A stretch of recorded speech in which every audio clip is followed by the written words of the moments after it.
Merci d'être fidèle à cette journée qui continue. Et je vais passer la parole à Dorothée Imbert, qui vient de Columbus et que je remercie de ce long voyage pour nous parler du paysage. En fait, ça ne vous aura pas échappé, Vichy, c'est aussi le retour à la terre. Mais pour l'instant, il n'a pas été tellement question de paysage. Merci Dorothée de nous instruire de ce point de vue-là. Bonjour, merci beaucoup Jean-Louis, merci au collège de m'inviter, de me faire participer à ce colloque qui est très très intéressant. Je suis un peu à l'extérieur du côté géographique vu de ma position au milieu de l'Ohio, mais en plus puisque je parle de paysage. Alors, cette intervention examine les enjeux paysagistes à travers le contexte professionnel du paysagisme en Europe, entre autres les échanges d'idées sur la nature du paysagisme, qu'est-ce que c'est, le jardin, la nature, la relation à l'architecture et à l'urbanisme, et sur ces thèmes et échelles techniques, planification, autoroute, protection du paysage, tourisme et reconstruction. Alors, au début des années 40, les paysagistes français, ils sont très peu nombreux, mais ils sont très peu nombreux en Europe aussi, les Belges, les Italiens en particulier, maintiennent des contacts avec leurs collègues allemands, ce qui pourrait tomber sous le sens. Mais il faut en voir fait ces échanges dans une perspective un peu élargie, puisque la fin des années 30 est un moment pivot pour la discipline paysagiste, s'il y a discipline, puisqu'il n'y a peut-être pas de discipline d'architecture non plus, qui est concernée par des thèmes et des courants d'idées qui ont vu le jour bien avant le nazisme, le fascisme ou même Vichy. Qu'il s'agisse de tourisme, de sport, de l'exploitation des forêts, de planification et même de tracés routiers, ces questions de paysage naturel et aménagé remontent à la Troisième République ou Weimar et traversent les frontières.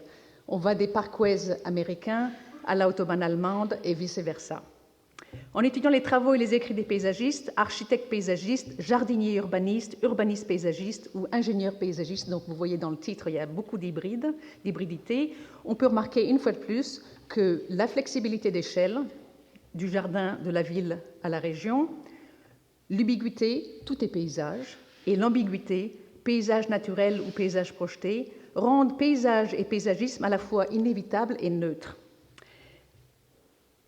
Et paradoxalement, le paysage, dans sa neutralité, est investi de symbolisme et politisé pour devenir un superbe outil de propagande, comme la forêt, la terre ou le paysage de l'autobahn en Allemagne. Réciproquement, le paysagiste sous l'occupation, le nazisme ou le fascisme, n'ayant tenu qu'un rôle d'aménageur, donc tout à fait sans problème, d'améliorateur ou de conservateur de la nature, passera dans la majorité des cas à travers les gouttes au moment de la libération, comme on le verra au congrès de 1948 à Londres. Donc, sous Vichy, la rhétorique de la reconstruction et de la révolution nationale s'appuie sur les valeurs sûres du retour à la terre, de l'artisanat et de la santé physique, avec la vie au grand air et les sports. Hébert avait déjà trouvé un client chez le marquis de Polignac à Reims, où vous voyez le collège d'athlètes ici avec ces grands garçons en slip qui se battent sur la glace de la piscine pour prouver que tout va bien et on est très fort. Et ça ira mieux aux Jeux Olympiques surtout. André Véra reprend exactement les mêmes arguments qu'il avait lancés au début du siècle pour un style régulier, contrairement au style paysager anglo-chinois ou étranger, dans sa série d'articles pour la revue Urbanisme, mais s'appuyant désormais sur plusieurs concepts de Vichy, plus ou moins remaniés. Dans le manifeste pour le renouveau de l'art français, il exclame « La Révolution nationale non seulement donne l'occasion, mais impose la nécessité de la modernité. » Et dans ce cas-là, une modernité tout à fait traditionnelle. La France doit faire preuve d'une nouvelle jeunesse, le nouveau style sera constitué d'expressions morales, le maréchal ne nous a-t-il pas conviés à un redressement moral, demande-t-il. Exprimant l'ordre, vous exprimerez la santé dans le moment même où le gouvernement se préoccupe d'améliorer la race et vous demande d'établir stade et terrain de jeu.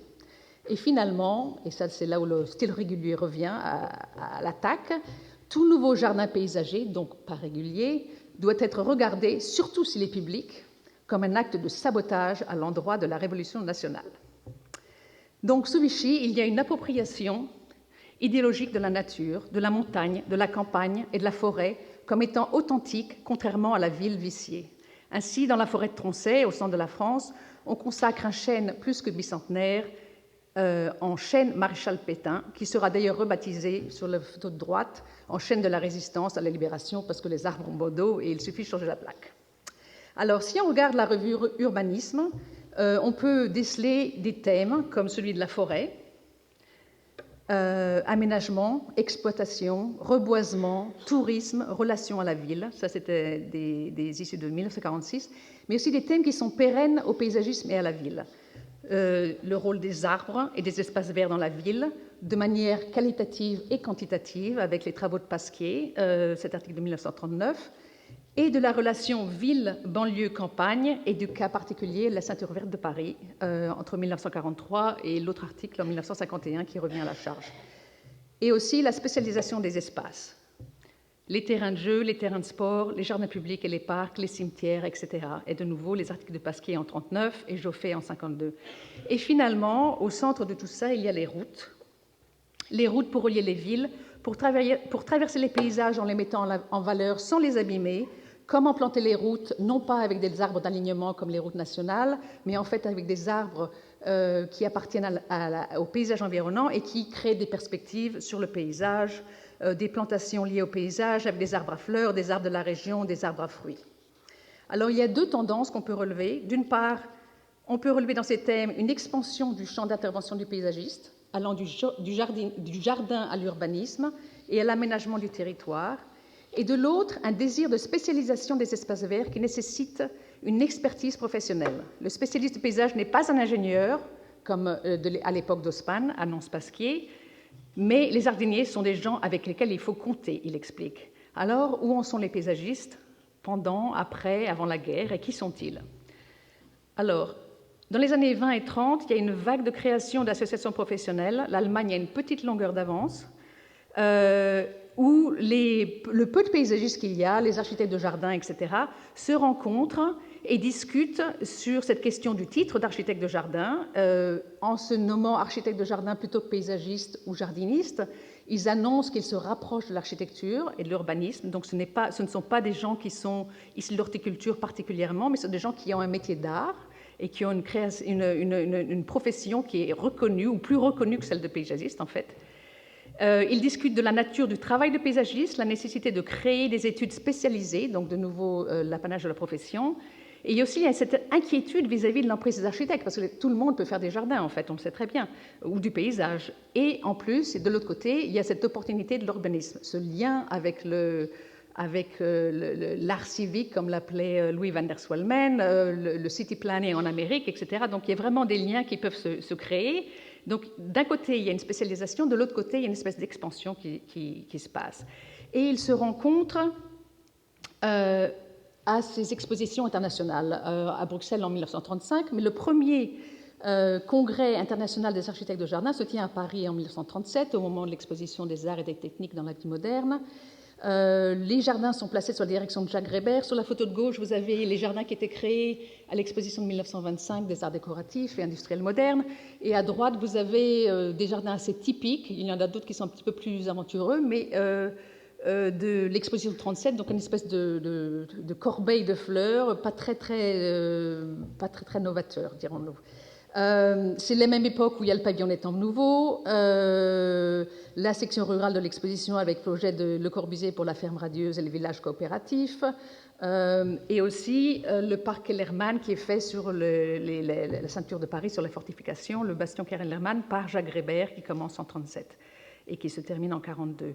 Donc ce congrès est organisé par la Société française des architectes de jardin, qui a été créée en 1930 par Ferdinand Duprat. Les participants sont Achille Duchesne, Jacques Greber, André Véra, Albert Audias et Henri Pasquier, qui sont les paysagistes français. Et ils invitent leurs amis belges, Jules Buissens, René Pécher, Jean Canel-Claes, les Anglais, Christopher Tunnard, H.F. Clark, les Suédois, les Danois, les Italiens, Pietro Porcinai et Maria Teresa Parpagliolo, qu'on reverra au fil des années, les Suisses, et les Allemands, avec les personnages de Alwin Seifert, Otto Valentin et Hermann Mattern. C'est un moment charnière pour la profession, pour les années de création. Et Achille Duchesne, qui est un paysagiste ou un créateur de jardin très connu, vous connaissez probablement ses restaurations au château de Vaux-le-Vicomte, Duchesne se lamente en disant « L'art des jardins se meurt, l'art des jardins comme je les ai connus moi », et se tourne de tout du moins en théorie et sur sa planche à dessin pour travailler non plus sur les jardins comme ce que vous voyez en haut de page, mais sur les jardins sportifs, productifs, pour un public de masse, Ici, vous avez en bas un stade nautique avec des balais aquatiques, des plongeons, mais en même temps un vélodrome qui court autour. Donc, tout est au même endroit et on est sûr d'avoir un certain public. Il demande aussi que des spécialistes, paysagistes, jardinistes soient chargés de l'étude et de la réalisation des espaces verts des villes et qu'il y ait une spécialisation des espaces verts. Donc ça aussi, c'est intéressant. De nouveau, c'est de marquer le territoire du paysage et de reprendre ça aux architectes d'une certaine manière et en même temps de s'étendre vers l'urbanisme. Ce qu'il y a, c'est qu'il y a aussi, à l'exposition 37, il y a aussi une superposition d'échelles. Il y a encore des jardins. Il y a Pécher qui travaille sur le jardin d'hiver du pavillon de Belgique avec Van de Velde. Mais il y a aussi les autoroutes, justement, d'Alvin Seifert, qui depuis 1933 est un des paysagistes attitrés du nazisme sous Fritz Stott. À cette même exposition et congrès se rencontrent Tunnard et Canel, et leur rencontre, un an plus tard, mènera à la publication du livre de Christopher Tunnard, Gardens in a Modern Landscape, qui devient un ouvrage de référence du paysagisme moderne, qui reste vraiment l'ouvrage de référence jusqu'à la publication du livre de Garrett Egbo en 1950, Landscape for Living. Et à droite, nous avons le manifeste de l'Association internationale des architectes jardinistes modernistes, qui aussi apparaît en 1938. Alors, cette association est lancée par Christopher Tunnard et Jean Canel-Claes, un Anglais ou Canadien anglais et un Belge, en 1938, et c'est vraiment une apologie du jardin fonctionnel et un lien, cherche à créer un lien, annoncer un lien entre le jardin et l'urbanisme. C'est une association qui se dit calquée sur les congrès internationaux d'architecture moderne, sur les SIAM. À gauche, vous avez une image de la maison Canel avec Canel au centre. À droite, vous avez Christopher Tunnard qui présente à la télévision avec la BBC comment dessiner, comment projeter un jardin moderne, un jardin donc asymétrique, fonctionnel, etc. Donc le jardin est tout à fait un laboratoire de recherche, il est fonctionnel, il est en équivalence avec la maison moderne. Et un petit détour par là, Canel fait ses études à la Cambre, qui est censé être le Bauhaus belge, et vous pouvez voir dans l'organigramme de la pédagogie de l'école que l'architecture des jardins est liée en fait à l'urbanisme et pas directement à l'architecture. Donc il y a cette espèce de charnière qui se passe entre l'architecture et les jardins qui passe par l'urbanisme. Donc c'est quelque chose qui est très important pour Canel et qui continue d'essayer de vendre. Il essaye de se placer en relation avec un des champions de l'architecture moderne. Donc il engage Le Corbusier pour lui dessiner une maison. Il a à peine 20 ans. Ça ne mène à rien. Ça se passe assez mal, mais il en reste quelques dessins. Le Corbusier n'écoute pas du tout ce que lui demande Canel, d'ailleurs, mais ça, c'est une autre histoire. Et il finit par se faire une maison par un architecte belge qui s'appelle Louis-Herman de Koning. Et là, il peut présenter ses travaux vraiment en équivalence avec la maison. Et pour ça, il se sert de l'axonométrie, qui est une méthode de représentation qui se prête pas particulièrement bien à la représentation du paysage, mais il s'en sert justement pour démontrer cette espèce de relation entre intérieur et extérieur et cette composition du jardin de manière fonctionnelle et rationnelle. Tunnard, de son côté, fait partie du groupe Mars, qui est la partie anglaise des SIAM, et travaille avec l'architecte moderne comme Serge Tchermaev et Raymond McGrath. Il travaille entre autres sur cette maison de Bentley Wood, où de nouveau, cette idée de la vie au plein air, l'extension de la maison sur le paysage, etc. Et il continue à travers une série d'expositions et d'articles et ce livre qu'il publie. Il s'intéresse aussi à la question de la relation de la ville à la campagne et se place en opposition avec la Garden City Movement d'Ebenezer Howard, qu'il critique pour son morcellement des espaces et qu'il voit comme n'étant pas assez dense. Donc il propose ces espèces de villes dortoirs dans la campagne qui vont résoudre tous les problèmes de la banlieue de Londres. Dans leur manifeste de 1938, qui est en français, anglais, allemand, il n'y a pas de néerlandais, bien que ce soit belge. Dans la version de Tunnard, il n'y a pas d'allemand. Ils expliquent qu'il y a 5 buts qui parlent de la conception rationnelle des jardins, la relation entre art des jardins, urbanisme et architecture, la fonction crée la forme. Il n'y a pas beaucoup de citations.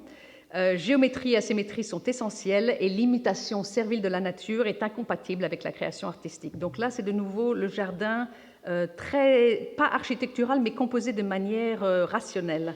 Et il parle aussi de la dimension sociale et morale de la profession, de la discipline. Par contre, ils invitent tous les membres appartenant au groupe d'artistes, même les architectes, les urbanistes, etc.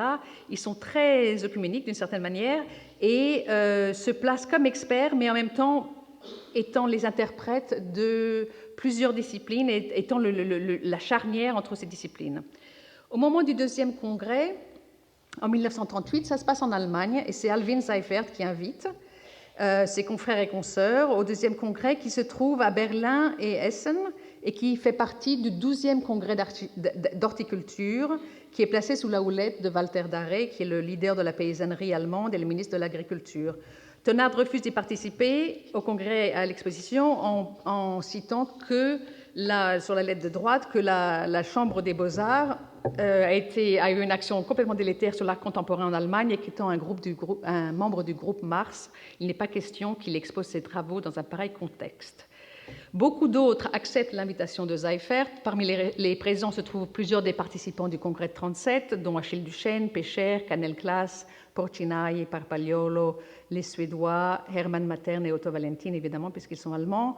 Et Seifert, paysagiste en chef du projet d'Autobahn, profite du congrès pour présenter ses travaux in situ avec une visite guidée de l'autoroute entre Berlin et Essen, où sont exposés les travaux des paysagistes, en passant par Hanovre, pour visiter les jardins de Herrenhausen. Donc c'est une démonstration des principes d'intégration du tracé de la Reichsautobahn au paysage, mariant technologie et Heimatschutz, paysage contemporain avec les travaux qui sont exposés et aussi jardin historique avec Herrenhausen. Donc, Seifert lui-même est engagé par Fritz Todt et il est nommé inspecteur en chef des routes allemandes, Fritz Todt qui est nommé inspecteur en chef des routes allemandes par Hitler en 1933 et sera responsable entre autres du mur atlantique et de la ligne Siegfried. Todt suit les désirs du Führer, cherchant à créer, dit-il, une route dont le tracé ne laisse pas de cicatrices sur la nature. Ainsi, il charge Seifert et les autres paysagistes du manteau de Landschaftsanwalt, ou avocat du paysage, et d'assurer l'intégration du ruban de béton dans la topographie et paysage environnement. Donc cette question du titre professionnel revient aussi en Allemagne, et cette question aussi des paysagistes qui sont protecteurs de la nature. Donc ils se retirent du côté dessin et du côté projet et sont plutôt des conservateurs, des protecteurs, des avocats du paysage. Et en 1934, la fameuse Chambre des Beaux-Arts interdit le titre d'architecte de jardin ou d'architecte paysagiste sous prétexte que la profession traite de culture vivante et non pas de culture civilisatrice, qui serait l'architecture et l'urbanisme.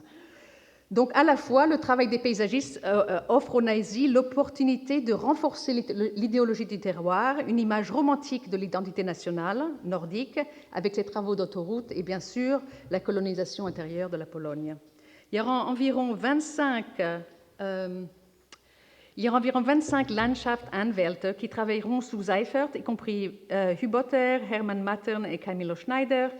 Il y a une femme qui s'appelle Hertha Hammerbacher, parce qu'on n'entend pas beaucoup parler des femmes généralement à ce moment-là, qui est l'épouse de Hermann Matern, qui est aussi paysagiste, qui ne peut pas travailler aux travaux d'autoroute parce qu'elle est en tant que femme, mais fera néanmoins partie de l'équipe travaillant sur les villes et les plantations à caractère allemand sur les territoires polonais annexés, la fameuse colonisation intérieure.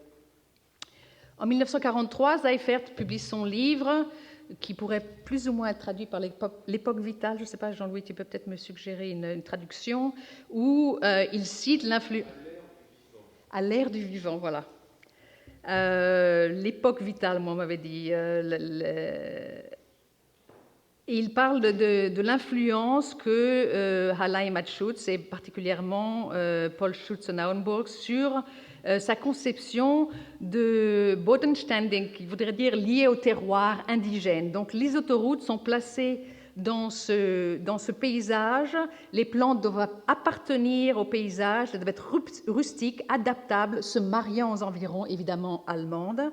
Les épicéas bleus, par exemple, font tache, ce que reprochait Vera aussi avec les cèdres du Liban quand il regardait la terrasse de Saint-Germain, par exemple. Mais vous voyez sur la page de gauche, c'est le profil initial des autoroutes avant qu'il y ait cette idée de courbe clothoïde qui est proche de la nature, particulièrement dans les ondulations de la région d'Allemagne centrale.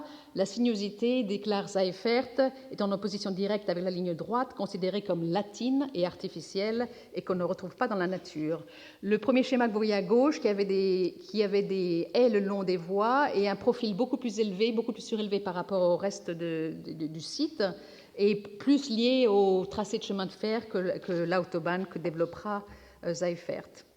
Donc l'autoroute fait partie intégrante de l'ensemble paysager naturel.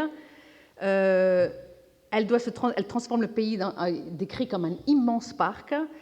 Et il parle aussi de la question de sécurité pour ce qui est des talus les talus étant bas, on ne sort pas de l'autoroute en tombant, mais en plus la sinuosité crée une espèce d'effet d'alerte chez le conducteur qui l'empêche de s'endormir et donc n'aura pas d'accident. Donc cette idée de tension, Grundspannung. C'est évidemment un outil de propagande pour le Reich, bien que le projet remonte à la République de Weimar, en fait, avec le projet de voie rapide entre les villes hanséatiques Francfort et Bâle, la Hafraba.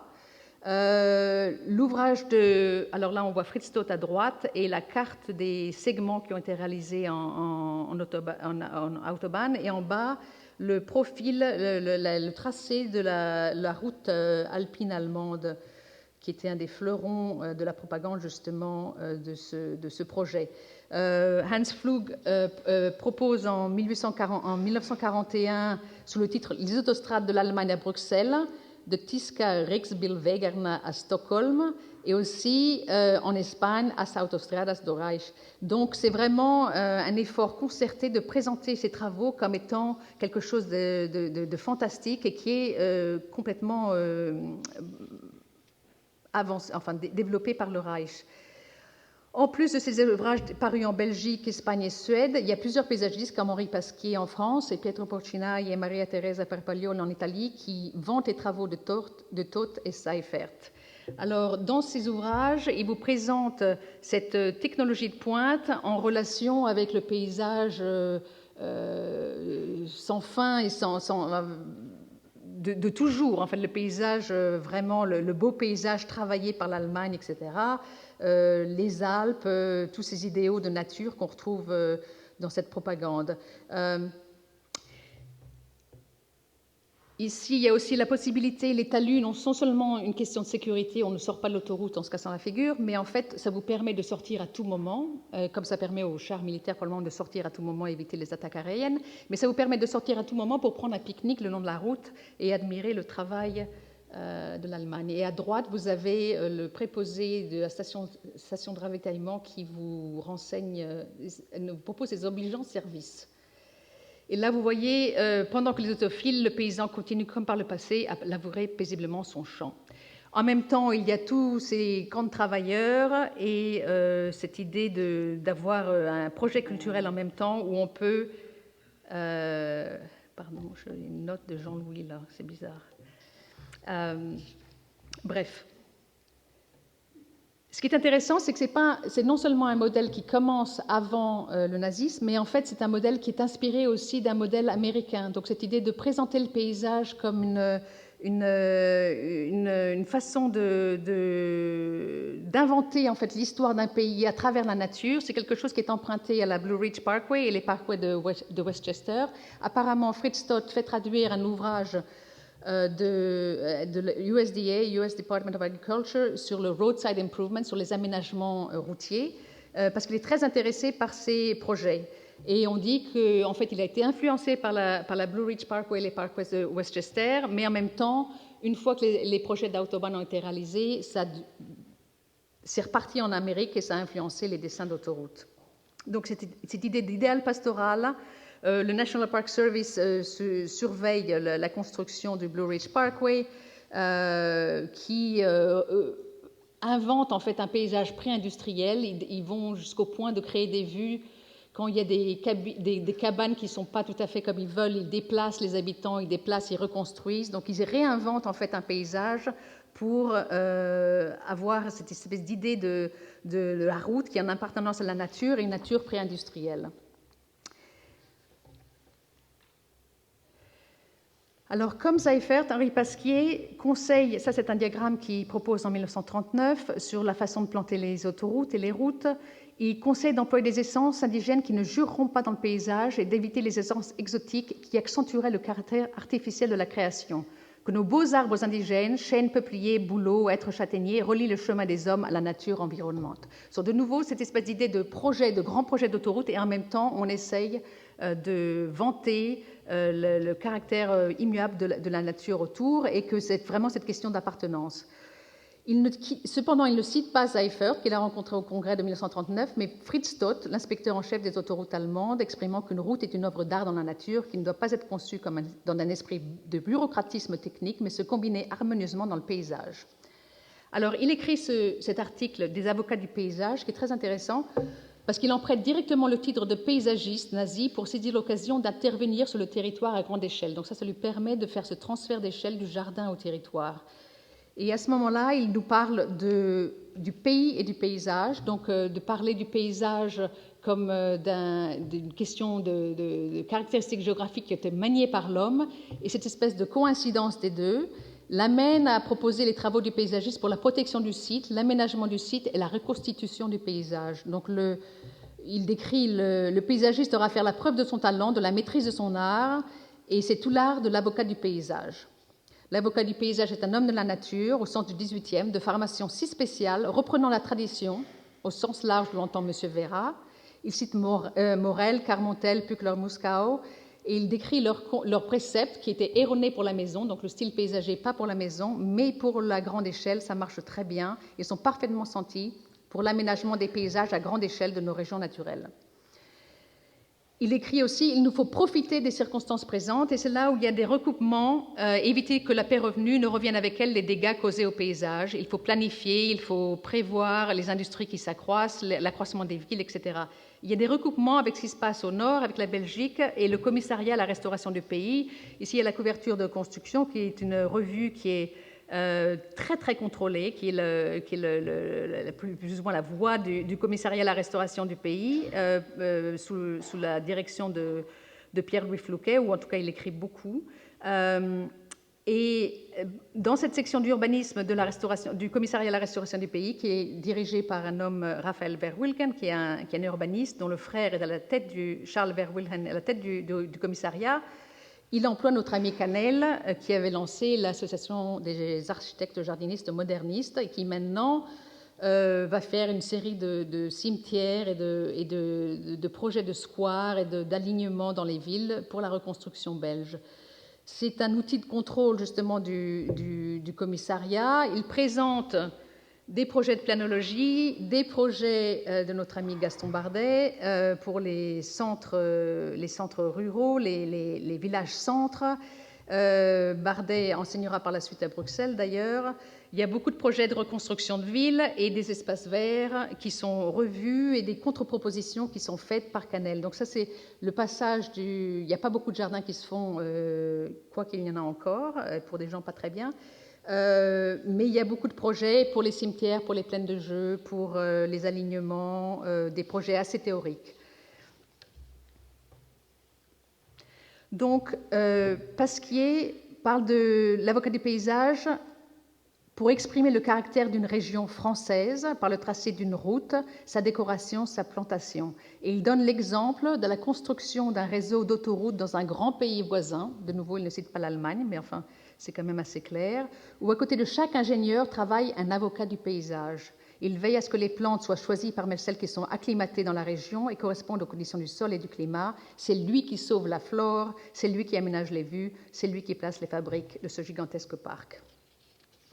En fait, il faut faire du territoire un parc plus ou moins qui va du XVIIIe au XXe siècle. Il opère un raccourci entre les deux périodes. Mais aussi, il demande qu'il y ait des moyens juridiques puissants et rapides afin qu'il puisse de concert mener à bien cette œuvre salutaire et indisputable qui dotera la Maison France d'une atmosphère de joie dans la paix retrouvée. Bon, alors pour conclure, la période de l'avant-guerre est marquée par un désir d'afficher une modernité à travers un langage architectural avec le jardin soi-disant fonctionnel en relation étroite avec la maison moderne et l'Association internationale des architectes de jardins modernistes.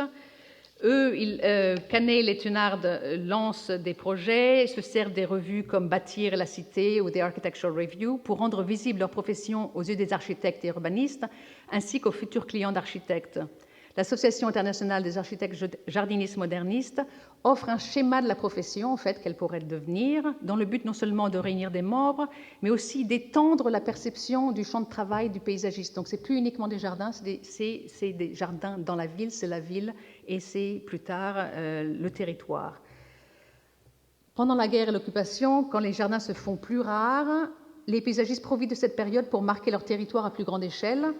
On a l'urbanisme et les espaces verts, la forêt et urbanisme, planologie et verduration, ça c'est les termes belges.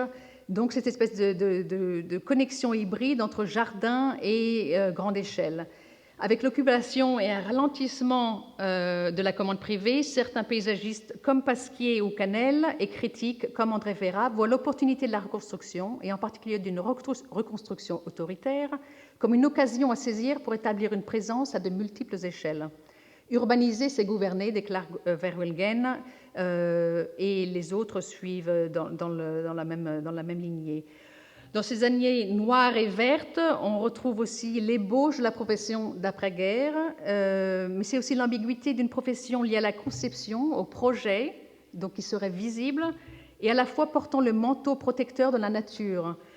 Pasquier souligne ce paradoxe quand il conseille de planter les bordures d'autoroute avec des essences indigènes afin de minimiser le caractère artificiel de la route et de le relier à la nature environnante. Qu'est-ce que la route, si ce n'est au paysage ce que l'allée est au jardin, la trace humaine nécessaire à la possession rationnelle de la nature? Mais c'est peut-être dans ce paradoxe que se présente l'occasion pour les paysagistes d'assembler les deux échelles de leur profession et de lier le jardin à la nation. Et ici, on a une page de la revue Domus, où Porcinai répond à Gio Ponti sur la Campagna per il Verde, et il présente la nation entière d'être un jardin, que les routes soient plantées en créant de véritables éléments de paysage, donc reprenant les théories de Seifert, et en plus il montre une autoroute de Seifert qui mène en Pologne, donc les territoires annexés. Pour ce qui est de la suite, les paysagistes se retrouvent en 1939, quelques-uns, à Zurich d'abord, et en 1948, après la guerre, on se retrouve tous à Londres et à Oxford, où se crée the International Federation of Landscape Architects. Et à ce moment-là, on s'aperçoit qu'il y a quand même quelques sursauts. Pécher, qui lui-même passera en tribunal militaire, il passe quelque temps en Allemagne dans des camps de prisonniers, soi-disant sort des camps de prisonniers pour travailler sur l'autoroute avec Seifert et est interrogé à la fin de la guerre, mais rien ne se passe. Lui-même critique le fait qu'on puisse inviter les Autrichiens et les Allemands au Congrès international à Londres en 1948 et dit que non, ce n'est pas possible, c'est un ami, Seifert est un ami, mais ce n'est pas possible de le voir dans un contexte pareil. Par contre, Porcinai et Parpagliolo, qui étaient tout à fait des supporters, des fans de Seifert et compagnie et qui viennent d'Italie, sont tout à fait acceptés. Canel sera là, il repartira au Congo en 1950, peut-être aussi inquiété pour ses activités au commissariat de la restauration du pays, mais plus ou moins les choses continuent de la même façon. Merci.